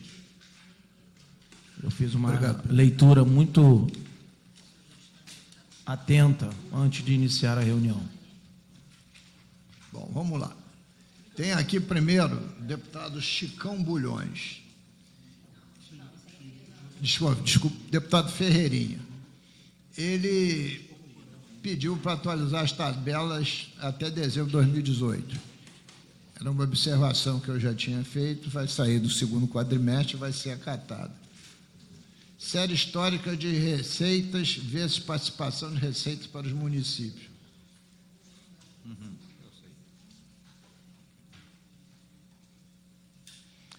Essa questão B é uma questão mais das contas de 2018, porque ele quer as séries históricas da receita dos estados e as repartições com os municípios, né? Eu acho que essa questão foge um pouco da nossa meta, crise fiscal. Até porque uma das observações para a rejeição das contas, no relatório 18, é exatamente essa do não repasse. Eu não sei se nós temos condição de ter série disso. E a série que a gente der também é uma série objetiva. O que o Estado arrecadou e o que o Estado repassou. Se aqueles repasses não são os valores corretos, só vendo as contas ano a ano. Eu acho que é um trabalho... Então, o trabalho pode contaminar o relatório com tentar... dados imprecisos, né? Eu acho que foge a nossa... Quando tem estratificado isso, eu acho que não, vai ser difícil. Por conta da informação mesmo precisa. Então, essa aqui a gente vai tentar fazer o que pode, mas não é fácil. A segunda, não tem problema nenhum. Deixar claro o despertamento tem todos os poderes. Isso é muito comum. Principalmente tabelas de gasto de pessoal. A gente fica pesquisando se aquele valor está incluído os poderes ou não. Muitas vezes, valores de arrecadação, a gente tem que verificar se está incluído o repasse ou foi excluído o repasse. Isso dá para esclarecer nas tabelas sem o menor problema.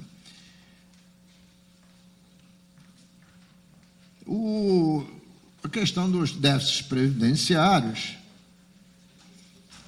ele ficou satisfeito com a resposta e também, se for fazer uma análise de mérito dos débitos previdenciários, não é questão da CPI, também é questão das contas de 18 que fazem essa análise. E aí ele bota duas aqui, duas que eles gostariam que a gente discutisse. As iniciativas recomendadas não estão claras. Há 58 iniciativas.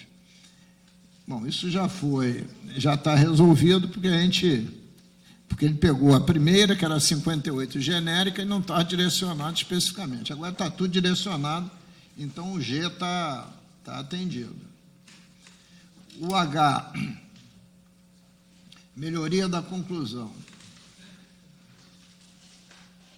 Ele quer melhorar essa conclusão, déficit da presidência, crescimento de despesa, endividamento, renúncia, baixa capacidade, parque industrial, conjunturais, crise econômica, gestão.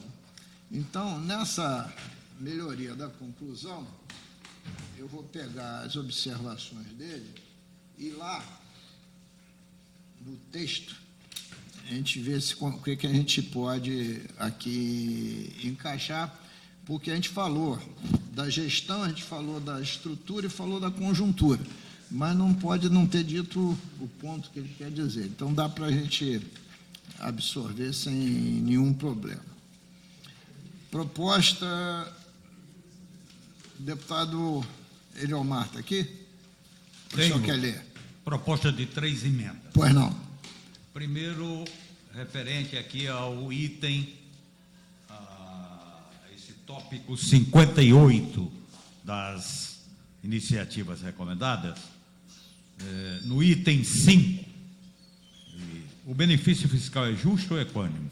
O gasto tributário gera benefícios diferentes para contribuintes em situações similares? São as perguntas. São 2 perguntas. Eu estou apresentando uma proposta, fazendo uma substituição. Pois não. É preciso criar uma métrica para avaliar os resultados dos benefícios fiscais para a sociedade em termos de tipo de emprego, localização, investimento efetuado e comparar com a renúncia de receita para que sejam concedidos benefícios para as empresas mais interessantes para o Estado, de forma a aferir a renúncia versus ganho social. Deputado, não há problema nenhum, porque a recomendação que eu adicionei, é exatamente no seu sentido. A gente pode até combinar a relação. A acelerar o desenvolvimento de um modelo econométrico, tendo como paradigma o Estado do Espírito Santo, para acompanhamento dos benefícios fiscais. O modelo do Espírito Santo ainda é relativamente simples, segundo a Cefaz, que precisa ser melhorado com outras variáveis de controle, como a do PIB, a da geração de empregos, geração da renda. E depois sugere-se convocar a academia e outros entes para se ter o apoio técnico para o seu desenvolvimento. Então, vou pegar a sua emenda, se por acaso a gente não tiver aqui alguma coisa aqui sua citada, a gente inclui nesse item. Ok. Porque o senhor falou em métrico e nós falamos em econométrico. Na verdade, estamos falando a mesma coisa. Perfeito. Oportuna. Uma outra emenda é em referente ao item 13 aqui das 13. iniciativas recomendadas. Né? A 13 do anterior. Melhora nas ferramentas de informática, principalmente um sistema conectado da Secretaria de Fazenda, Procuradoria do Estado e Judiciário, com foco no Judiciário para processamento nas expedições em atos em loco.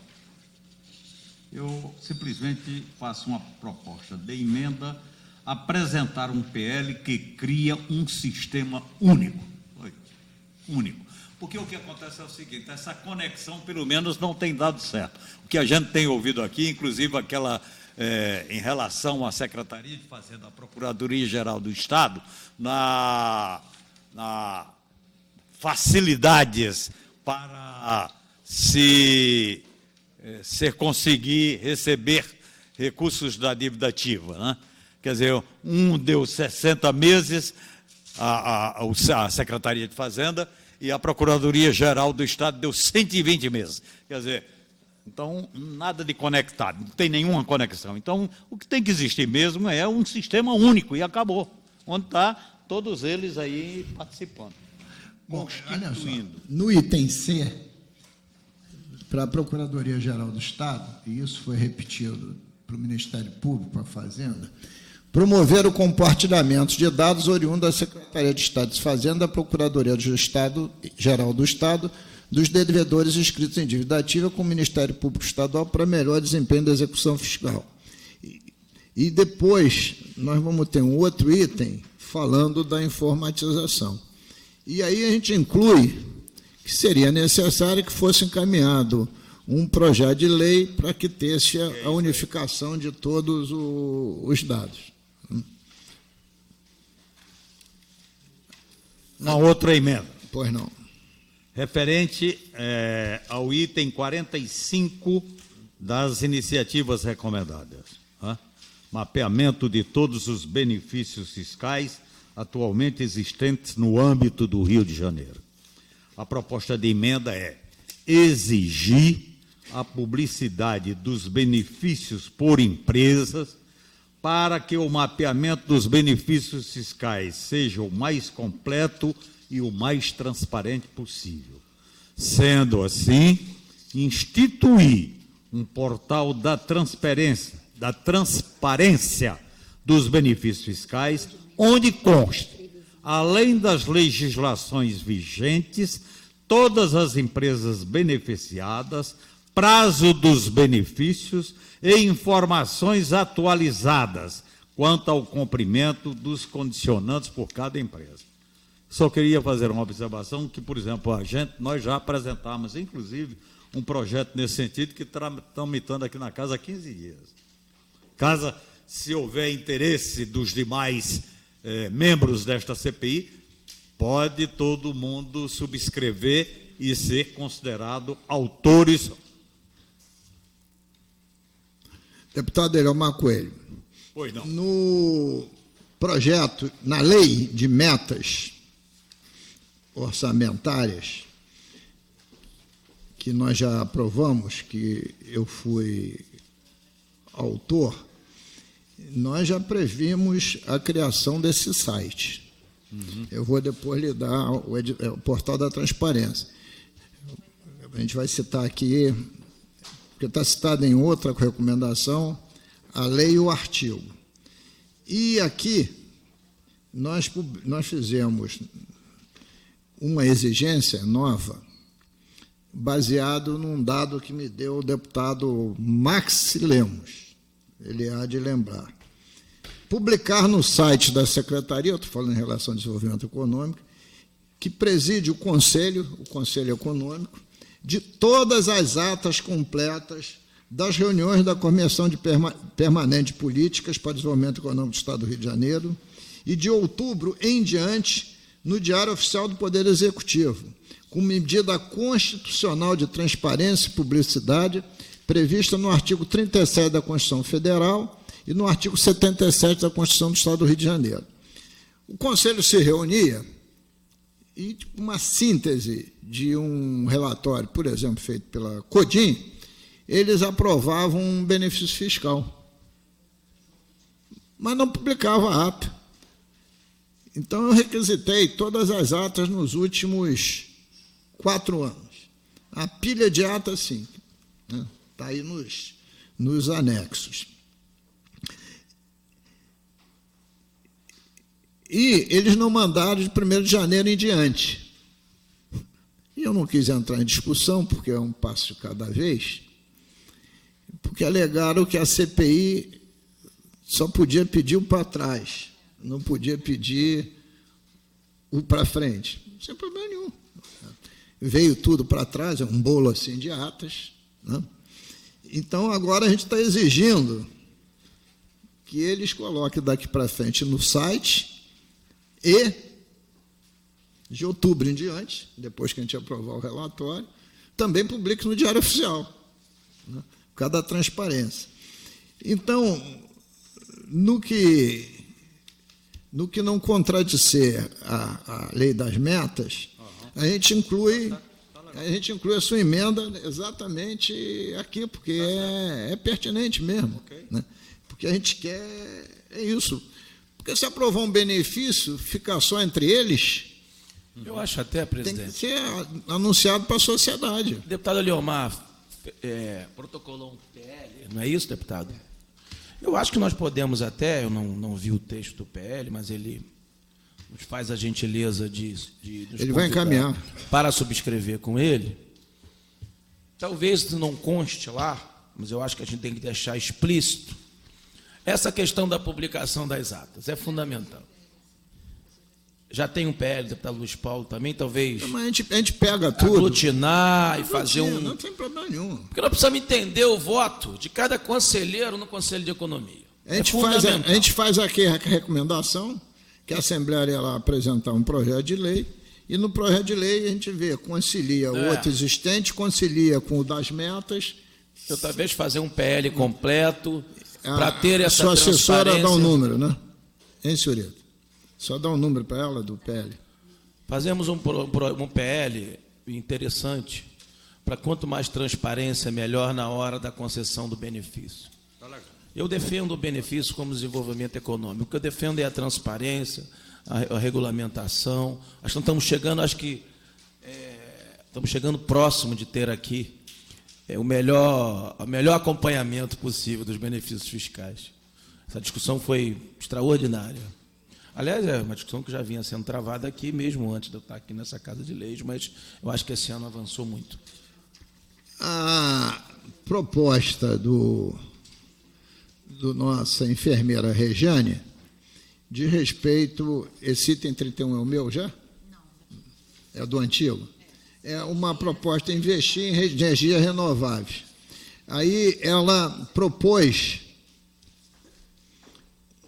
viu, deputado Max, lá na recomendação, ela propôs incluir um breve relato sobre as energias renováveis. Não há problema nenhum. Porque são essas mesmo, é solar, é eólica. Então, ela daria uma capacidade de produção positiva. Deputado Chicão Bulhões. No texto original, está dito o seguinte: o deputado Chicão Bulhões entende que tem que investir muito mais. Usar esse dinheiro, ao invés de ficar pagando previdência, como do Rio de Janeiro, fez nos últimos anos, deveríamos investir em energias renováveis, energias limpas, energias que fizessem muito menos mal ao meio ambiente. Isso disse o Chicão Bulhões no debate. Em vez de pagar previdência, quer investir em energia renovável. Como é que vai pagar o ativo e inativo? Vai tudo morrer de fome, mas energia renovável é mais importante. Mas isso é a opinião dele. E aí, ele está propondo alterar no texto a compreensão do que ele falou. Eu não tenho nada a opor, a responsabilidade é dele. Ele que falou, não é a minha opinião. Eu não vou divergir sobre a opinião do deputado. Ele achou que ficou mal explicado. Mas é aquilo que eu digo. A taquigrafia, a gente fala com a boca, mas fala com o corpo, com as mãos, a gente fala de forma sinérgica, né? E a taquigrafia não tem esse registro. Às vezes fica a fala repetida. Então, a taquigrafia, muitas vezes, é dura de você compreender, né? Então, o texto que ele falou ficou mais resumido, ele quis detalhar, mas não sai desse aspecto. Ele diz o seguinte, que entende que gasto de despesas fixas tem que ter um caráter previsível e estável, como a previdência social não deve ser financiada com receitas voláteis, sem previsão. Ele aliviou o que ele disse e botou numa linguagem mais adocicada. Como eu gosto da linguagem... Edulcorada. Mais dúlcora. Então, vamos acatar a proposta dele, que a palavra é dele. E a outra proposta de mudança está na página 108, que também é a mesma coisa. O deputado Chicão Bulhões afirmou que o risco que talvez a União pense que não corra, mas corre de forma muito sutil ao longo do tempo e ao longo de governos diferentes, esmagar os estados, acabar com a individualidade. Aí ele bota, o deputado Chicão Bulhões, em vez de afirmou, atenta para o risco do engessamento do orçamento, ele também suavizou o que ele já tinha dito, mas sem contrariar, né? Então, também, apesar de só concordar em parte, é a palavra dele, eu não tenho nada o que objetar. Tem mais alguma proposta? Deputado Valdec. Bom, deputado Valdec, vê se tem alguma coisa escrita ali na mesa dele. Faz favor. Senão a gente expropria. Tem?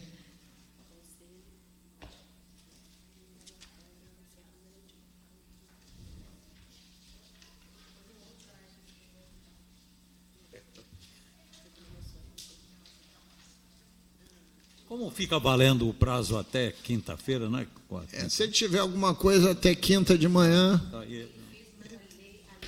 Não, mas não, eu digo para ele que ele tem até quinta de manhã mandar por escrito e a gente observa.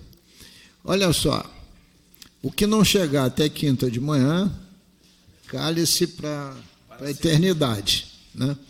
Ou então emende em plenário. Porque na próxima segunda, às 14 horas, é só para noticiar qual vai ser o relatório final, fechamento, assinatura, enfim, e conclusão da CPI. Não preciso dizer que na hora que a gente entregar o presidente, ele tem 30 dias, segundo o regimento, não é isso? 30 dias? Ou eu estou confundido com as contas?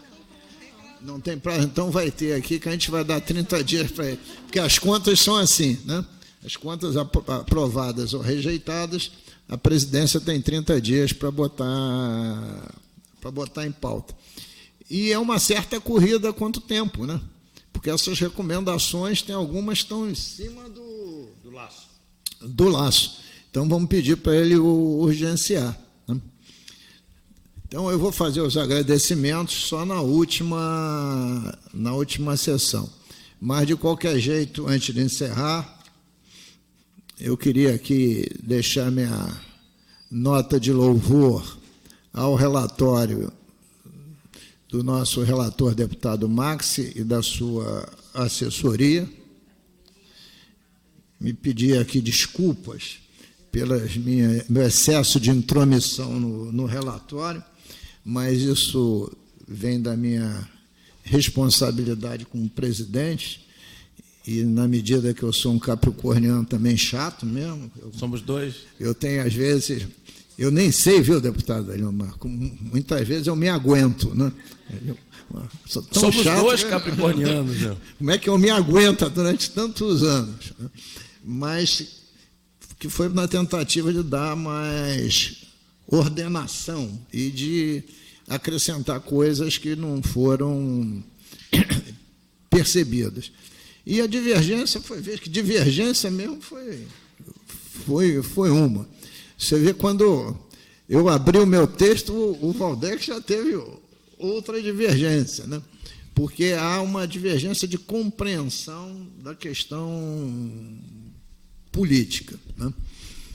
Mas eu, inclusive, isso é positivo, porque, na medida que o tempo vai passando, a gente vai verificando outras questões, né?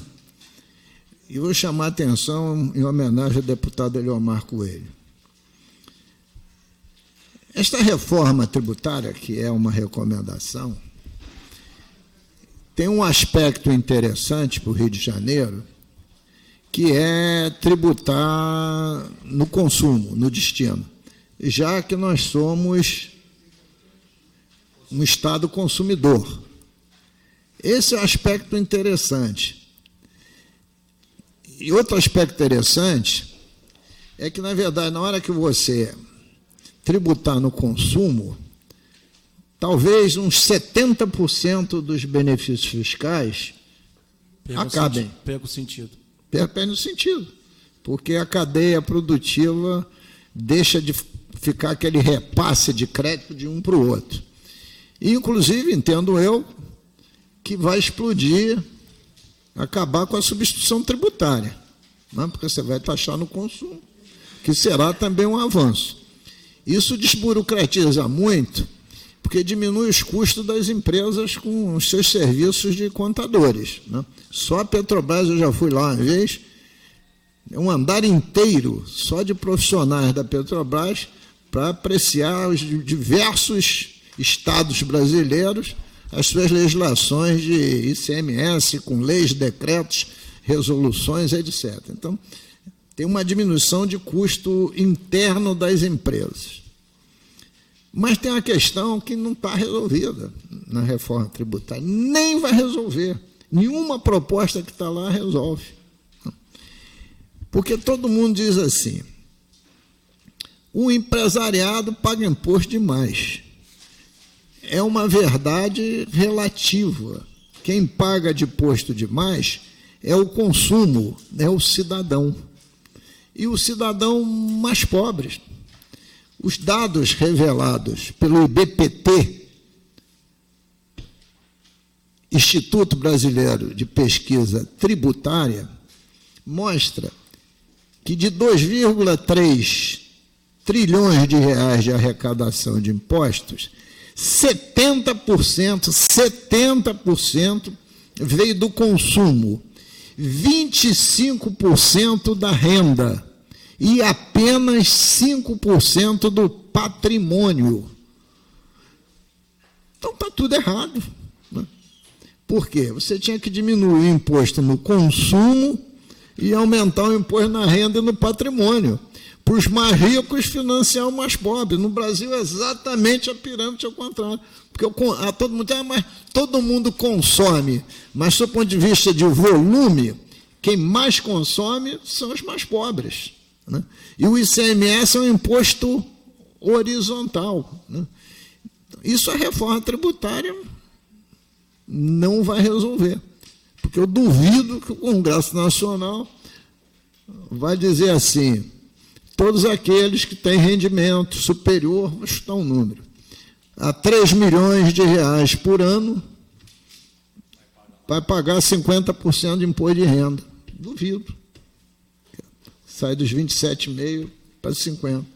Ou que eles têm um patrimônio declarado superior, vamos lá, a 5 milhões de reais, no ato da venda desse patrimônio, será taxado em 50%. Não vai fazer isso. Você vai na Espanha, por exemplo, o cidadão ganha uma herança, ele prefere, às vezes, não ter nem receber herança quando é imóvel. Porque o que ele tem que desovar para receber herança, né? Estou falando herança grande, é um negócio muito, muito alto. E acho que o Congresso Nacional não vai enfrentar nisso. Né? Então, muito obrigado. Segunda-feira, para concluir. Presidente, é só antes de encerrar, agradecer as palavras de Vossa Excelência. Eu também vou fazer meus agradecimentos na última reunião. De qualquer forma, eu já agradeço. Quero estender aqui a nossa equipe, ao Sérgio, a toda a equipe, o trabalho que foi feito. Porque realmente é um trabalho muito extenso. Mas eu, na próxima reunião, direi aqui do orgulho que foi trabalhar ao lado de Vossa Excelência, aprendizado dos deputados.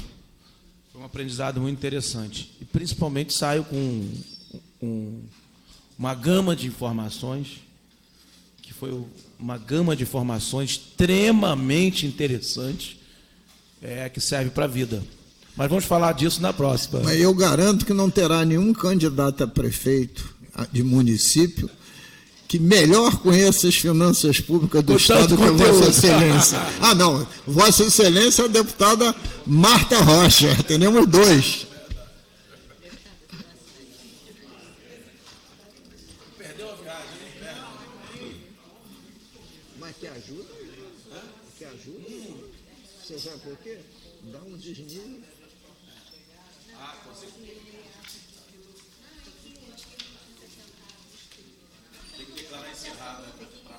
Está encerrada a nossa penúltima reunião.